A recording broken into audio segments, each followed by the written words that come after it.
Itu suara orang ngobrol di luar. Iya nggak sih? Nggak ya? Ada yang gitu nggak sih? Nggak ya? Nggak. Nah dia halu, ya kan? Hai, wassalamualaikum warahmatullahi wabarakatuh. Terima kasih sudah klik video ini. Oke, sebelumnya aku minta maaf kalau malam Jumat kemarin aku nggak sempat upload video karena aku ada urusan yang nggak bisa ditinggalin. Jadi untuk sebagai penggantinya aku uploadnya di Jumat malam ini. Dan di video kali ini masih seputar horor lagi, dimana aku akan menceritakan biografi atau kisah dari seorang ratu horor Indonesia, yaitu Suzana. Dan memang nih Wak, ya aku udah nggak ngerti lagi lah. Setiap kali aku upload video apapun itu, mau horor, kriminal tuh selalu ada selipan komen yang minta aku untuk bahas beliau. Dan biar kalian tahu, mungkin ada yang sudah perhatiin story aku beberapa hari sebelumnya. Di saat aku meriset soal beliau ini Wak, waktu siang sore nggak ada masalah, aman gitu kan. Sekali maunya tibanya malam Wak, ya Allah, baru pertama kali aku meriset soal horor yang benar-benar kayak berasa ditemanin Wak. Demi Allah aku nggak bohong. Nih ya, ini kaki Wak lemas, dadaku ngos-ngosan, berasa di belakang tuh kayak ada. Ya Nat, kok ceritain apa itu Nat? Ya Allah, kok dia ada aja Nat, gini kali cari duit. Kayak gitu tuh loh Wak. Apa mungkin aku kecapean apa kayak gimana, cuman suasananya beda. Sampai akhirnya aku coba ambil wudhu, aku coba baca ayat kursi. Ini aja aku ngomong agak sedikit gemetar, tapi ya udahlah ya. Tadi juga ya iseng-iseng aja sih, aku cuma bilang tadi nih ya sebelum film ini ya siapapun kau nih yang nemenin aku gitu, mungkin nanti juga di saat aku filming ini kau datang, ya udah kau diam aja di situ, stay diam aja, slow, jangan menampakkan diri, jangan memberikan suara atau apapun, diam aja sudah di situ ya. Aku hanya ingin berbagi cerita seputar beliau ini aja, nggak ada maksud lain. Sorry nih, mohon maaf. Dan juga ya di kisah kali ini aku mencoba untuk menceritakan semua informasi yang pada umumnya melekat dengan sosok Suzana ini. Mulai dari sedikit biografinya, kematiannya, dan juga ada informasi tambahan seputar kejanggalan kematian beliau, kebiasaan-kebiasaan horornya, sampai ke kisah-kisah misterius yang dialami orang-orang terdekat beliau setelah kepergiannya. Dan juga jangan horor-horor semua ya kan. Aku juga akan menceritakan sedikit prestasi-prestasi beliau di kancah perfilman Indonesia. Tapi sebentar nih, selalu ada kata tapi di video Nadia ya kan. Sebenarnya kita tahu di masa kuarantin ini pasti kita lebih banyak menghabiskan waktu dengan aktivitas yang lebih bermanfaat lagi di rumah. Dan ya nggak usah dipungkiri lagi kan, pasti kita itu banyak sekali menghabiskan waktu dengan memegang smartphone. Mulai dari buka sosial media, sharing gitu kan, main game. Tapi Wak, kalian tuh suka emosi nggak sih kalau di tengah-tengah lagi main game, lagi asik-asik buka sosial media, tiba-tiba handphonenya ngehang, handphonenya panas, memori internal nggak cukup. Emosi kali kan? Wah, aku emosi kali memang. Tapi Wak, sekarang aku udah nggak perlu emosi lagi karena aku sudah dapat satu aplikasi yang rekomendasi sekali untuk handphone kentang kayak gini nih yaitu aplikasi dari iClean. Di mana nih Wak ya? Di aplikasi ini menyediakan banyak sekali fitur-fitur menarik yang bisa ngebuat handphone kalian lancar jaya tanpa nge-lag. Ini ya, aku lihat ini ya. Di sini tuh menyediakan yang namanya fitur pembersih ponsel, di mana di sini tuh bisa langsung membersihkan sampah-sampah yang ada di handphone kalian. Tuh, terlalu memenuhi, langsung dibersihkan sampahnya. Udah waktu langsung sudah bersih katanya. Gampang banget kan, nggak itu aja di Wak ya, mohon maaf tuh ada lagi yang namanya pendingin CPU. Kadang kan handphone suka panas kan Wak ya, kalian tinggal klik aja tuh pendingin CPU, langsung sedang diperiksa dulu nih suhu CPU-nya. Udah tuh tetap terjaga Wak suhunya Wak, biar nggak terlalu panas handphone kita ini ya kan. Terus ya nih ada lagi, kalau untuk kalian yang memori internalnya full, ada lagi nih yang namanya penguat memori. Tuh, secara otomatis di iClean ini juga mampu membersihkan semua aplikasi yang berada di latar belakang handphone kalian, supaya tidak membebani aplikasi yang lagi kalian buka. Itu caranya juga gampang, Wak, tinggal klik aja. Segera percepat mendalam. Tuh, langsung deh, tinggal ditunggu aja Wak. Ini sedang menutup aplikasi boros baterai katanya. 10 aplikasi telah dibebaskan. Ada lagi nih Wak ya, namanya pengunci aplikasi nih ya. Kalian tuh kan pasti ada beberapa aplikasi-aplikasi yang dianggap privacy gitu, nggak boleh ada siapapun yang buka. Nah itu ada Wak di sini nih. Ini kan tuh ada tuh fitur pengunci aplikasi. Ya udah tuh tinggal kalian buka aja. Tuh tinggal kalian checklist nih Wak. Beberapa aplikasi-aplikasi yang mungkin kalian anggap memiliki risiko tinggi kebocoran privasi gitu. Ya udah tinggal checklist langsung inskripsi. Udah nanti kalian tinggal atur nih kata sandinya. Manual langsung, nggak bisa dibuka orang. Terus yang terakhir yang paling aku senangnya nih Wak ya, ada yang namanya fitur antivirus. Nih, antivirus. Dimana ini bisa membuat HP kalian aman dari ancaman virus dan phishing Wak. Tuh langsung dia langsung memindai ancaman, ya udah. Nanti kalau ada Nat, hati-hati kau, kata dia kayak gitu. Enggak sih, enggak kayak gitu kata dia. Tuh aman, kata dia kan, tidak memiliki ancaman. Oke, terima kasih iClean. Senang kali aku sama aplikasi ini, sumpah aja. Jadi gitu Wak, kalian tinggal download aplikasinya, linknya aku sertakan di description box di bawah. Jangan lupa bintang 5 Wak ya, karena memang ini tuh penting kali Wak. Kalian akan menghabiskan sendiri, nggak tahu juga beberapa hari kemudian tiba-tiba makin emosi kita gara-gara handphone itu panas, nge-lag gitu kan, mau ganti baru, duit nggak ada. Tapi yang jelas coba segera download supaya juga mempermudah aktivitas kita di smartphone ini. Selamat mencoba, Wak ya. Sekarang kita langsung masuk aja ke sedikit cerita soal Ratu Horor Indonesia, Suzana. Check it out.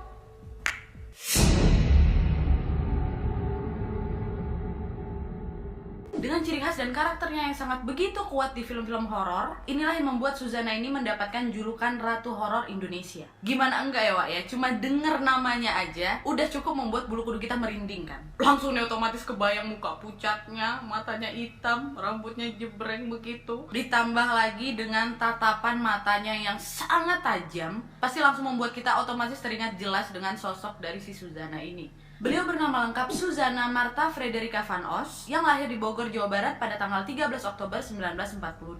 Beliau sudah berkecimpung di dunia film sejak tahun 1950-an dengan salah satu film legendarisnya yang berjudul Beranak Dalam Kubur yang dirilis pada tahun 1971 dan diremake kembali oleh Luna Maya di tahun 2018 lalu dengan judul Bernafas Dalam Kubur. Pada awalnya beliau ini sempat menikah dengan seorang aktor bernama Diki Suprapto dan dikaruniai 2 orang anak, yaitu Ari Adrianus dan Kiki Maria. Dan Kiki Maria pun juga sempat mengikuti jejak ibunya di dunia film. Sementara Ari Adrianus sayangnya meninggal pada tahun 1977 karena dikeroyok oleh sejumlah pemuda di depan rumah mereka. Dan pernikahan pertama Suzana ini tidak berlangsung cukup lama karena akhirnya mereka memutuskan bercerai dan kemudian Suzana menikah untuk kedua kalinya bersama mantan aktor Indonesia yang bernama Cliff Sangra. Dan mereka pun memiliki seorang anak angkat bernama Rama Yohanes. Meskipun sudah lebih dari 20 tahun tinggal bersama Cliff Sangra, hubungan mereka ini bisa dibilang harmonis dan juga hampir tidak pernah terdengar kabar dan gosip miring, Wak. Sampai akhirnya di tahun 2003 lalu, Kiki Maria, anak dari hasil pernikahan pertamanya, melaporkan Cliff Sangra karena sudah melakukan penembakan kepada suaminya yang bernama Abriyarso Prihanto Boyho. Dan pada saat kejadian penembakan itu juga sempat ada desas-desus yang mengatakan bahwa Cliff Sangra ini sempat menyewa pembunuh bayaran untuk membunuh Suzana demi harta warisan.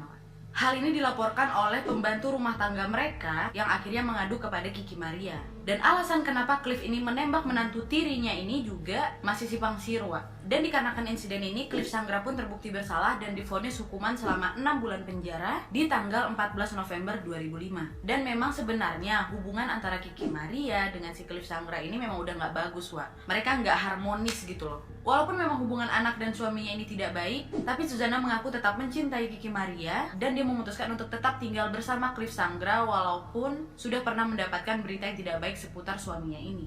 Dan bertahun-tahun kemudian, tepatnya di tanggal 15 Oktober 2008, Suzana meninggal dunia dikarenakan diabetes. Tapi, Wak, penyebab kematian Suzana sebenarnya masih menjadi perdebatan. Kenapa? Karena Cliff Sangra, sang suami, menguburkan jenazah Suzana secara diam-diam dengan hanya ditemani oleh pemuka agama dan ketua RT setempat.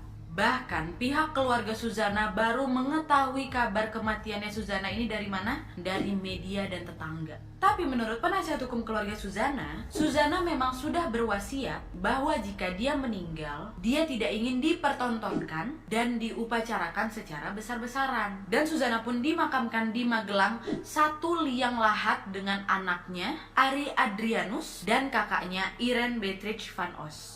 Nah, karena memang kematian Suzana ini sangat misterius dan menyimpan penuh kejanggalan yang hingga saat ini pun dianggap belum terpecahkan, pasti banyak orang yang bertanya-tanya seputar kematiannya ini kan. Tapi sayangnya tidak ada satu orang pun kecuali Cliff Sangra yang mengetahui secara pasti bagaimana Suzana menghembuskan nafas terakhirnya. Dan sekarang aku mau ajak kalian untuk melihat beberapa kejanggalan-kejanggalan seputar kematian Suzana, Wak.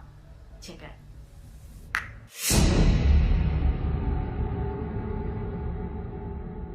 Yang pertama, tidak ada keluarga besar yang melihat kematian Suzana. Ini yang membuat aneh, Wak. Anak kandungnya, keluarga Suzana, bahkan keluarga besar mantan suami Suzana tidak mengetahui soal kematian ini sama sekali. Keluarga dan orang-orang baru mengetahui kematian Suzana setelah Suzana dimakamkan. Bahkan Kiki Maria, anak kandungnya ini, baru mendapatkan kabar kematian ibunya ini dari media massa, Wak. Walaupun suaminya Cliff Sangra mengatakan ini adalah permintaan dari Suzana, tapi keluarga besar Suzana tidak dapat menerimanya karena tidak ada bukti tertulis dari wasiat Suzananya ini. Oleh karena itu banyak orang yang mencurigai wasiat yang dikatakan oleh Cliff Sangra. Yang kedua, rumah mereka ini digembok dan selalu terlihat gelap gulita setelah kematian Suzana. Sesaat setelah Susanna meninggal, Cliff langsung menutup rapat kediamannya. Bahkan Kiki Maria juga sempat mengatakan bahwa bapak tirinya ini langsung menggembok rumah dan melarang siapapun orang datang ke sana. Bahkan ya Wak, ketika acara misa digelar di rumah saudaranya Susanna nih, terlihat kediaman mereka ini gelap gulita tanpa ada penerangan sedikit pun. Dan pada saat itu tidak diketahui alasan Cliff untuk menutup rapat rumahnya itu. Yang ketiga, tidak ada misa dan doa setelah kematian Susanna. Hal ini disampaikan langsung oleh Kiki Maria yang mengatakan bahwa setelah kepergian ibunya, tidak ada misa dan doa yang dilakukan di rumah Susanna. Begitu juga hari-hari selanjutnya. Setelah 3 hari, 7 hari, bahkan 40 hari setelah meninggalnya Susanna. Yaitu sampai akhirnya inisiatif dari keluarga Susanna menggelar doa di rumah saudaranya Susanna. Nah tapi Wak, saat itu juga sempat dikabarkan kalau isi surat wasiatnya Susanna ini akan dibacakan oleh Cliff setelah 40 hari kematiannya Susanna. Tapi sampai hari yang ditentukan, surat itu pun tidak kunjung dibacakan Wak. Dan ya udah nggak tahu juga tuh ujungnya kayak mana.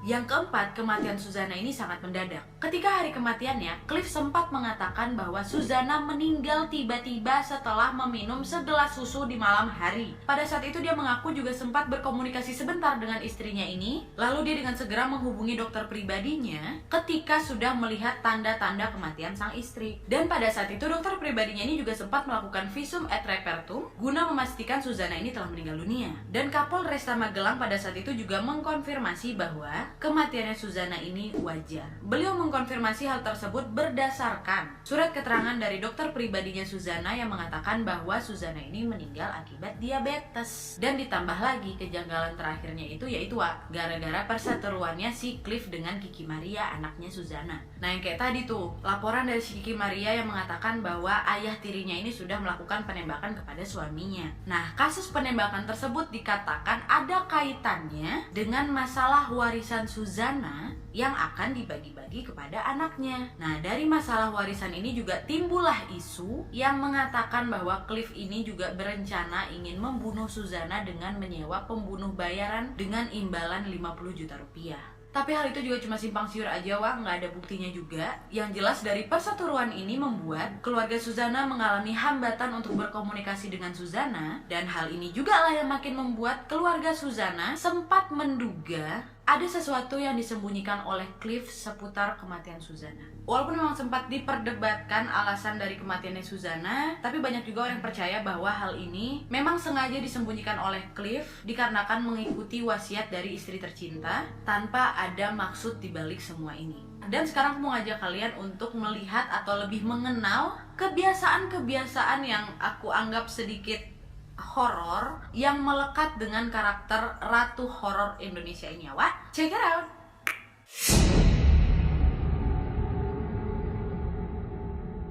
Kebiasaan pertama adalah Susanna ini suka bermeditasi. Sang suami Cliff mengatakan bahwa istrinya ini kerap melakukan yoga setiap hari sampai 4 jam lamanya dan tidak boleh diganggu. Dan selain itu Cliff juga mengatakan istrinya ini suka melakukan meditasi di kamarnya, di mana aktivitas ini hampir memakan waktu 20 jam lamanya yang selalu dilakukan di kamarnya. Dan kebiasaan kedua adalah Susanna ini suka makan bunga melati. Memang tidak ditampik oleh Cliff bahwa istrinya ini memiliki ritual khusus di dalam hidupnya. Salah satunya adalah memakan bunga melati, di mana bunga melati ini kan memang identik dengan bau-bau kedatangannya makhluk halus. Dikatakan bahwa hal ini selalu dilakukan Susanna untuk menjaga kecantikannya, tapi juga ada yang berpendapat bahwa hal ini dilakukan oleh Susanna untuk memperdalam perannya. Selain itu juga dikatakan bahwa bunga melati ini juga dapat membuat kulit menjadi lebih putih dan kencang, dan secara kesehatan pun katanya bunga melati ini juga memiliki banyak sekali manfaat.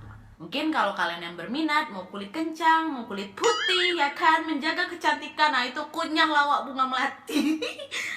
Mungkin juga kan ada beberapa dari kalian yang dengar teh bunga melati, ya itu mungkin lebih enak gitu dibanding kau ngunyah melati bulat-bulat tuh melati ya. Ya itu pula lah kebiasaannya kan Wak. Mungkin kalau kita dari dulu dibiasakan makan bunga melati, mungkin itu juga biasa-biasa aja. Dan kebiasaan berikutnya adalah Susanna ini bersahabat Wak sama hewan melata, ular. Dimana Wak ya, kalau misalnya mau dikait-kaitkan dengan horor terus kan, ular ini kan sering dikaitkan dengan siluman yang kerap berubah wujud untuk melakukan hal-hal jahat. Kalau horornya Tapi kalau misalnya dikaitkan dengan kebiasaannya si Suzana, memang Wak, kata suaminya sendiri nih Suzana ini diketahui bersahabat Wak sama ular. Suka dipeluk-peluknya ular itu, dimanja-manjanya ular itu. Dan bahkan hampir di setiap filmnya, Suzana ini selalu tampil bareng ular. Mungkin kalau kita orang awam ya udah bilang, ih horor kok suka pegang ular tuh kayak sesuatu yang tidak biasanya lah gitu. Tapi kalau misalnya siapa tahu memang Suzana ini juga pencinta reptil Wak, jadi ya udah biasa aja tuh dia pegang ular. Nah selain itu juga nih ya, kebiasaan Suzana yang lainnya adalah beliau ini suka berpuasa Wak. Rutinitas puasa ini dilakukan oleh Suzana untuk menjaga kesehatannya, yakni puasa kejawen, ngerowot, dan ngebleng. Ngebleng apa ngebleng ini? Ngebleng. Ya itulah Wak ya, pokoknya ngebleng kali ya. Nah pada saat melakukan puasa ngerowot, Suzana ini hanya memakan buah-buahan yang sama pada saat sahur. Hampir sama Wak, dia pun harus berpuasa seharian dari subuh sampai maghrib. Sementara itu puasa ngebleng artinya beliau menghentikan aktivitas normal sehari-hari, di mana dia tidak boleh makan, nggak boleh minum, keluar dari rumah, dari kamar selama 24 jam. Dan selain itu juga beliau tidak boleh, mohon maaf, melakukan hubungan seksual. Nah jadi itu tadi beberapa kebiasaan-kebiasaannya si Ratu Horor Indonesia ini selama masa hidupnya. Mungkin bagi kita orang awam ada beberapa kebiasaan beliau yang tidak kita anggap biasa atau tidak wajar, tapi namanya juga kebiasaan kan Wak. Aku juga yakin kalian atau aku sendiri pun nih pasti punya kebiasaan-kebiasaan yang tidak dilakukan oleh orang-orang pada umumnya kan. Misalnya tuh kayak kita suka gigit-gigit kuku, suka cabut rambut keriting kayak gitu ya, memang nggak wajar, tapi ya memang beberapa orang punya kebiasaan kayak gitu. Tapi memang karena berhubung si Suzana ini melekat dengan sebutan Ratu Horor Indonesia, ya udahlah pasti dikait-kaitkan dengan yang horor-horor ya kan. Tapi gimana menurut kalian Wak? Atau mungkin ada beberapa dari kalian yang sudah pernah melakukan salah satu kebiasaan dari Suzana ini? Mungkin ada penjelasan tambahan seputar manfaat dari kebiasaan-kebiasaan tersebut, boleh banget komen di bawah Wak. Nah sekarang kita akan masuk ke bagian yang pada saat aku meriset bagian ini, aku merasa ditemanin. Aku lemas, kos-kosan mau pulang Mami, yaitu kejadian mengerikan setelah Suzana meninggal Wak. Apa-apa aja, check it out. Aku banyak kali check it out dari video ini, ya udahlah.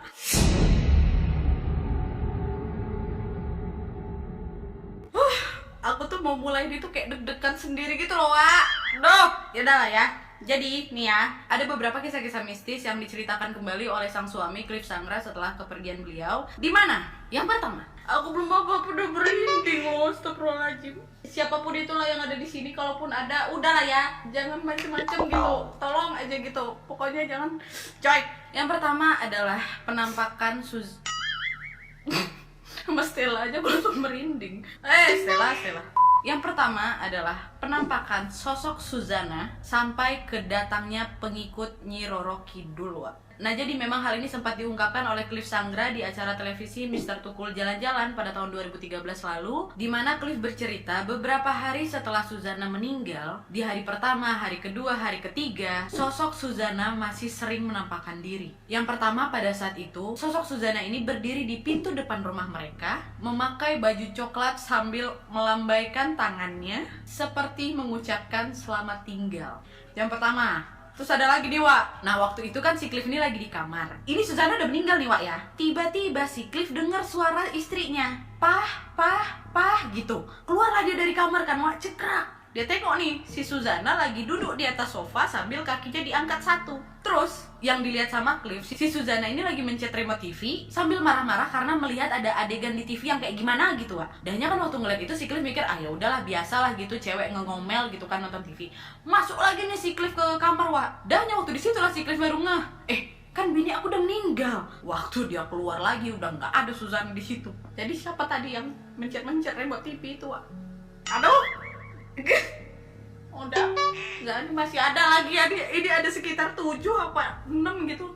Kita lanjutkan. Cliff juga mengaku setelah kepergian istrinya banyak hal-hal gaib yang terjadi di rumahnya, di mana waktu itu Cliff juga sempat menunjukkan di ujung atap rumahnya ini ada sebuah benda berbentuk bulat runcing berwarna merah yang kerap jalan-jalan terbang gitu Wak di seputar rumahnya seakan menari-nari. Nah hal ini juga dibenarkan oleh Mbah Bejo, yaitu salah satu mediator yang dibawa oleh Mr. Tukul Jalan-Jalan, yang mengatakan bahwa benda merah tersebut adalah merah delima yang berbentuk seperti batu. Nah selain itu Wak, yang ketiga nih, ada juga sosok pengikut dari Ratu Pantai Selatan. Waktu bertandang ke sana, Mbak Risa Saraswati pun ikut, Wak. Pada saat berada di sana, Mbak Risa tidak menemukan sosok Suzana, melainkan dia melihat ada sosok perempuan yang katanya merupakan pengikut Ratu Pantai Selatan atau Nyi Roro Kidul, Wak. Pasalnya menurut penerawangan Mbak Risa, sosok Suzana ini memiliki hubungan yang sangat baik dengan Ratu Pantai Selatan, sehingga penjaga-penjaga dari Pantai Selatan itu kerap mengunjungi rumahnya. Nah ini, lemas lagi kan kaki aku, aduh. Mana Wak di Jogja lagi. Nggak apa-apa.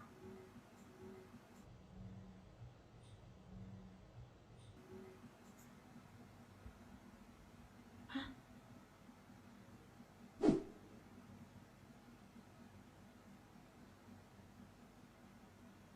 Dengar gak sih, Wak?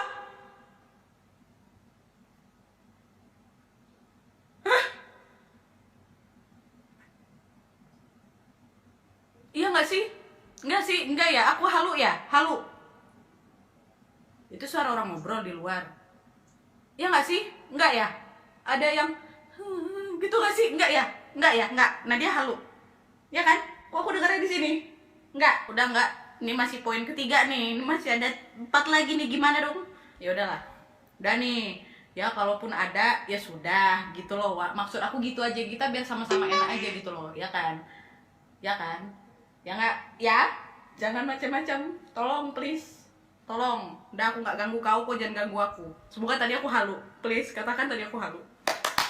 Tunggu bentar, Wak. Nah, nggak itu aja, Wak. Si klip ini juga sempat mengatakan bahwa kalian ingatkan kalau Suzana ini memiliki kebiasaan meditasi. Meditasi ini kan dilakukan di kamarnya. Terus setelah meninggalnya Suzana, Cliff mengaku dirinya masih kerap melihat sang istri di tempat meditasinya, Wak. Tapi kata Om Cliff juga, dia mengatakan dia tidak hanya melihat sosok istrinya, tapi juga ada sosok-sosok lain di mana dia mengaku sempat melihat sosok genderuwo yang sangat besar dan memiliki sayap, Wak.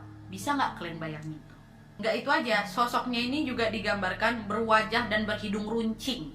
Yang keempat, tembok di kamar Suzana masih kerap diketok, Wak. Nah, jadi memang 1 tahun setelah berpulangnya Suzana, si Cliff ini nikah lagi, Wak, dengan seorang perempuan bernama Nana. Pada saat itu pun Nana mengaku juga turut bisa merasakan kehadirannya Suzana di rumah itu. Nah, menurut keterangannya si Cliff yang dikutip oleh Brilio, Cliff mengaku pada saat itu memang pada saat Suzana ini sakit, Cliff sempat meminta pisah kamar dengan Suzana saat Suzana jatuh sakit, Wak. Pada saat itu kamar Suzana berada di depan, si Cliff pindah ke kamar belakang nih. Nah, pada saat itu mereka sepakat kalau ada apa-apa, Cliff meminta Suzana untuk mengetok-ngetok tembok untuk memanggil Cliff supaya datang ke kamarnya. Nah, hal itu rutin dilakukan tuh, Wak, sebelum si Suzana meninggal. Dan sampai akhirnya setelah Suzana ini meninggal, terus si Cliff ini juga sudah menikah dengan si Nana, suara ketukan itu masih kedengeran, Wak. Pada saat itu sebelumnya si Cliff ini memang gak cerita nih ke si Nana. Tapi karena selalu mendengar aduannya si Nana yang mengatakan bahwa dia ini selalu mendengar suara ketukan tembok di malam hari, akhirnya si Cliff ini ceritalah. Ya yang dulu itu bunda sebutnya Suzana ini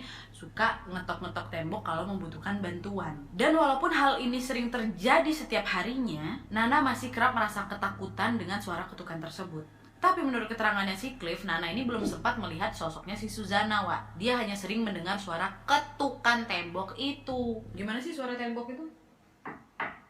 Ay, jangan lagi, nah, jangan kau tanya di mana nanti diketok betul nama dia, cuy. Enggak usah.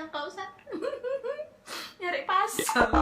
Yang kelima adalah penampakan kaki di meja rias kamarnya Suzana. Nah, ini balik lagi nih, Wak, kesaksian dari si Nana, istrinya si Cliff sekarang, yang dia beritahu di sebuah acara Rumpi dari Feni Rose, di mana Nana bercerita bahwa dia ini juga sempat didatangi oleh Suzana tapi dalam mimpi. Di mana waktu itu digambarkan Suzana ini memakai baju kebaya berwarna hijau dan terlihat sangat-sangat cantik. Nah, pada saat itu Nana mengatakan bahwa salah satu kegiatan rutin sehari-hari adalah membersihkan kamar mendiang Suzana. Dan setelah bertahun-tahun pun tinggal di sana, Nana mengaku masih kerap merinding kalau ada di dalam situ, Wak. Sampai akhirnya rasa ketakutannya itu bertambah lagi ketika waktu sedang membersihkan kamar Suzana, Nana melihat ada sepasang kaki di bawah meja riasnya Suzana, Wak. Berarti kalau di bawah meja rias kaki, kan tuh meja, berarti nggak ada badannya, kakinya aja. Ya nggak sih? Aduh, gue bayangin. Udah.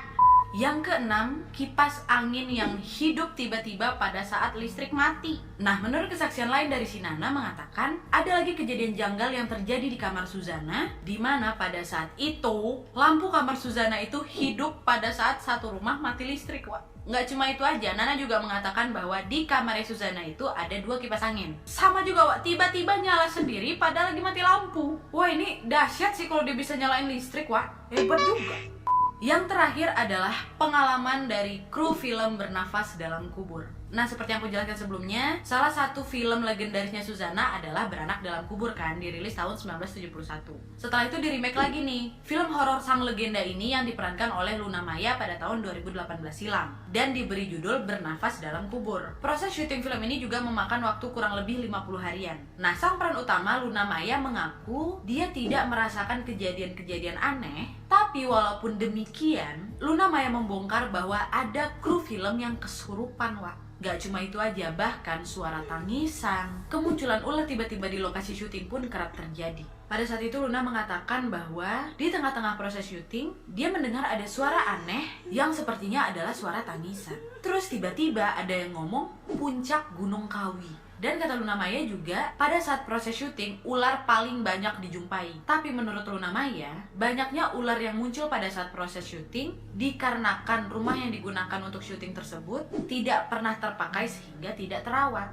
Oke, jadi itu tadi beberapa kejadian-kejadian mistis setelah berpulangnya sang ratu horor Indonesia yaitu Suzana. Gimana menurut kalian? Dan sekarang kita masuk lagi ke part terakhir. Dari tadi horor-horor aja kan, Wak. Aku juga udah cukup bergidik nih, ha. Kaki aku nggak berani nyentuh lantai. Aku angkat dua-duanya atas kursi, takut aku ya kan.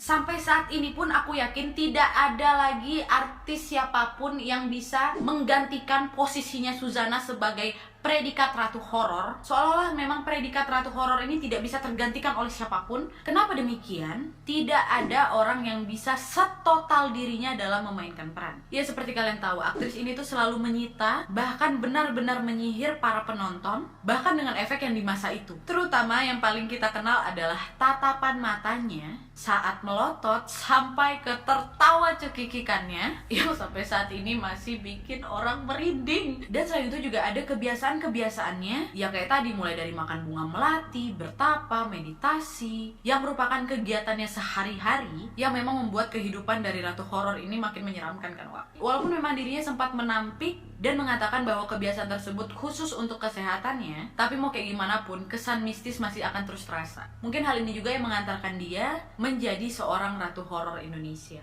di mana kedekatannya dengan hal mistis seperti itu seolah memberi nyawa saat dia berakting menjadi sosok hantu di film-filmnya. Nah tapi Wak juga sempat ada celutukan dari beberapa pemerhati film yang tidak mengenal baik Suzana dan mengatakan bahwa Suzana itu cuma ya horornya doang, seremnya doang, aktingnya mah biasa aja. Oh jangan salah kalian, Suzana ini sudah sangat banyak membintangi film dan semuanya terbilang sukses, Wak. Bahkan bakat aktingnya ini sudah diperlihatkannya saat dia kecil, saat membintangi sebuah film dan juga sempat mengantarkan dirinya sebagai artis muda terbaik. Karena Wak, di salah satu filmnya yang berjudul Asmara Darah, Suzana berhasil membawa pulang penghargaan Special Golden Harvest Award The Best Child Actress di Festival Film Asia di Tokyo pada tahun 1960. Dan setelah terjun ke dunia horor itulah Suzana semakin bisa menggapai kesuksesannya. Selain itu juga memang Suzana ini seolah sudah memiliki aura khas saat bermain film horor. Dan hal tersebutlah yang tidak dimiliki oleh orang lain. Serupa dengan almarhum Julia Perez, banyak lagi beberapa artis-artis Indonesia yang digembor-gemborkan ingin menggantikan sosok Suzana, tapi sayangnya tidak satupun dari mereka yang mampu mengalahkan prestasi ratu horor itu. Dan itulah kenapa sampai saat ini sosok Suzana tidak dapat tergantikan. Dan kalian sadar nggak sih, meskipun sering kita tonton berkali-kali film Suzana itu, Wak, masih tetap merinding. Horornya masih berasa, nggak ada kurang-kurangnya sudah. Ya nggak sih? Aku biarlah kalau mau nonton itu ya bagian dia bokir, coy. Aku tuh kayak nggak berani bercanda, Wak. Tahu kan kalian, kadang mulut aku dia pun seenak-enaknya. Nanti betul masalahnya beda, Wak, ya kan? Kalau setan di Indonesia tuh seolah kita tuh satu frekuensi, dia tuh bisa kapan aja datang gitu. Katanya kan juga kalau disebut-sebut gitu datang gitu loh, Wak. Aku nggak bilang Suzana yang datang gitu loh, tas siapa aja lah gitu. Ya nggak sih? Ya nggak sih, Wak? Nggak ya, aku halu ya. Oke. Oke Wak, jadi itu tadi beberapa kisah-kisah seputar Ratu Horor Suzana. Gimana menurut kalian? Ada atau tidak informasi-informasi tambahan seputar Ratu Horor ini? Boleh banget komen di bawah. Dan yang jelas informasi-informasi yang aku dapatkan sini aku rangkum dari beberapa artikel-artikel yang gampang banget bisa kalian cari di internet. Dan aku hanya mengambil beberapa poin-poin yang penting aja yang secara umum mungkin menjadi pertanyaan besar seputar kehidupan Suzana ini. Kalau misalnya mau dicari lagi Wak, banyak, tapi nggak usah lah ya. Segini aja udah cukup bikin awak takut, ya kan? Oke Wak, jadi sekian dulu videonya. Terima kasih yang sudah menonton. Kalau kalian suka video ini, klik like-nya. Jangan lupa komen di bawah untuk ide-ide dan saran-saran untuk video selanjutnya. Jangan lupa nyalain notifikasinya supaya kalian tahu kalau aku upload video baru. And as always, jangan lupa untuk klik tombol subscribe supaya kalian sama-sama tahu informasi menarik dan menegangkan dari channel aku. See you next video Wak. Bye!